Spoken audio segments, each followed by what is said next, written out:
Hello friends, welcome to Haridev life style.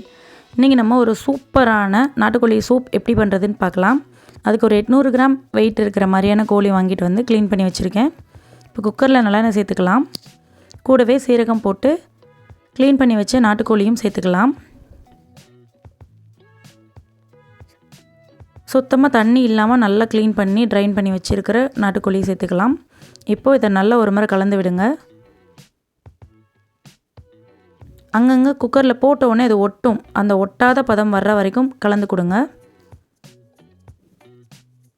நீங்கள் கிளறி விடும்போது ஒட்டலைன்னா அதுதான் சரியான பதம்.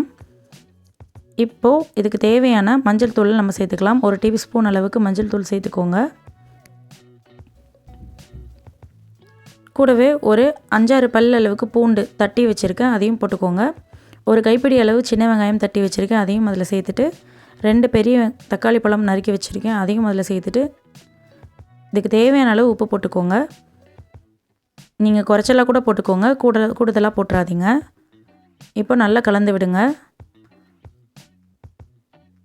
ஓரளவுக்கு வதங்கி வந்தால் போதும், ரொம்ப நேரம் வதக்கணுன்ற அவசியம் இல்லை. நல்லா விடாமல் கைவிடாமல் கலந்து விட்டே வந்தீங்கன்னா அந்த மஞ்சள் தூள் எல்லா பக்கமும் படர்ந்து நல்ல ஒரு கலர்ஃபுல்லாக இருக்கும்.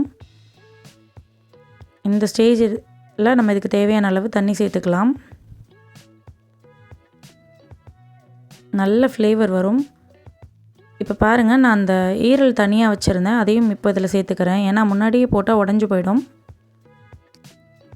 இப்போ இதுக்கு தேவையான தண்ணி, அதாவது மூழ்கிற அளவுக்கு தண்ணி இருந்தால் போதும். உங்களுக்கு தாராளமாக வேணுன்ற பட்சத்தில் நீங்கள் கொஞ்சம் எக்ஸ்ட்ராவாக சேர்த்துக்கோங்க.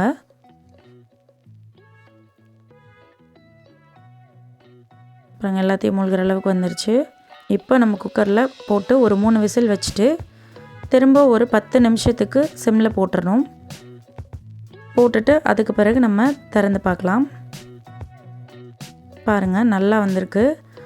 இப்போ எல்லாமே நல்லா வெந்து நல்ல சூப்பராக எண்ணெய் மிதக்க ரெடி ஆயிடுச்சு. இப்போது இதில் இருக்க தக்காளி எல்லாத்தையும் லைட்டாக கரைச்சி விட்டு ஒரு 2-3 தடவை நல்லா கலந்து விடுங்க. சூப்புக்காக ரொம்ப கறி உடையணும்லாம் அவசியமே இல்லை.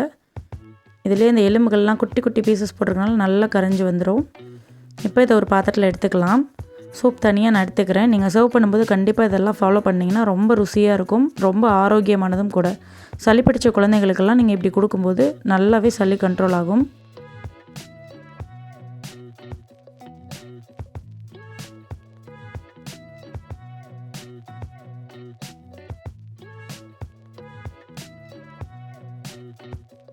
கண்டிப்பாக இந்த சூப் ட்ரை பண்ணி பார்த்துட்டு எப்படி இருந்துச்சுன்னு கமெண்ட் பண்ணுங்கள். ஹரிதேவ் லைஃப் ஸ்டைலுக்கு சப்ஸ்கிரைப் பண்ணுங்கள்.